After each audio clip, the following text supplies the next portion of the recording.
The ketosis diet has been around for a long time, and it has most recently gained popularity again.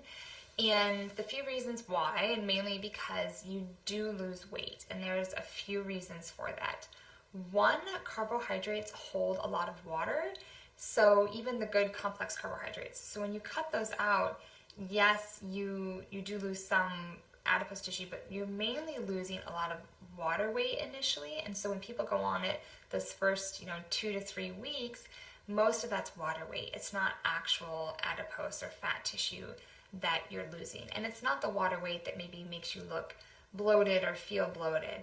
And so it's one of those things that we just can't get excited about, because it's not that good substantial weight loss that you want.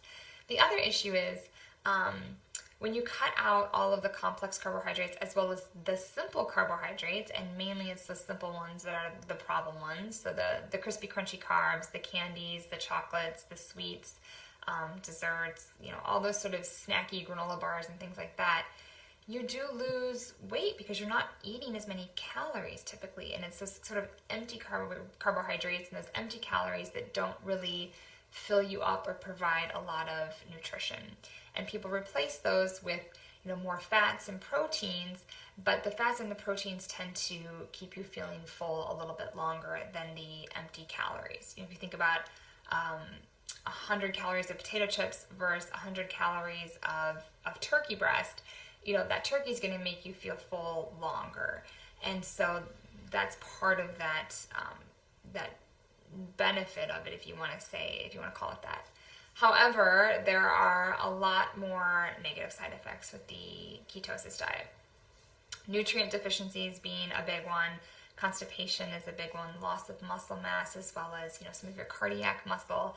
If you have kidney disease or underlying kidney disease, it's especially dangerous for you. There's a keto flu that kind of happens that maybe some of you have read about, and sort of part of that is this brain fog that happens, and that's because carbohydrates are the only fuel your brain can run off of. And so when you essentially cut all of them out, you're not able to function as well. Your brain is not able to be as sharp, and that takes a big toll. And so part of this whole ketosis diet is it just perpetuates this constant yo-yo dieting effect. So even if you're doing it after surgery as a way to sort of get through a weight loss plateau, you're not actually getting at the root of the problem. It's not going to jumpstart your weight loss again. All you're doing is either lowering your metabolism or losing that good muscle mass, and then eventually replacing it with adipose tissue. And so again, it just sort of goes on this constant cycle. And that's why behavior modification, lifestyle changes are so important.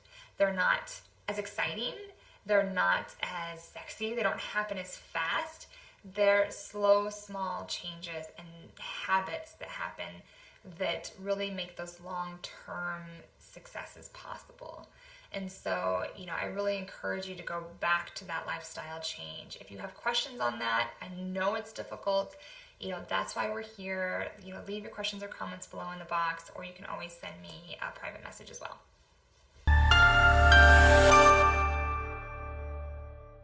Got questions? We would love to hear from you in the comment section below. Tell us what else you want us to cover. And do not forget to share and like this video.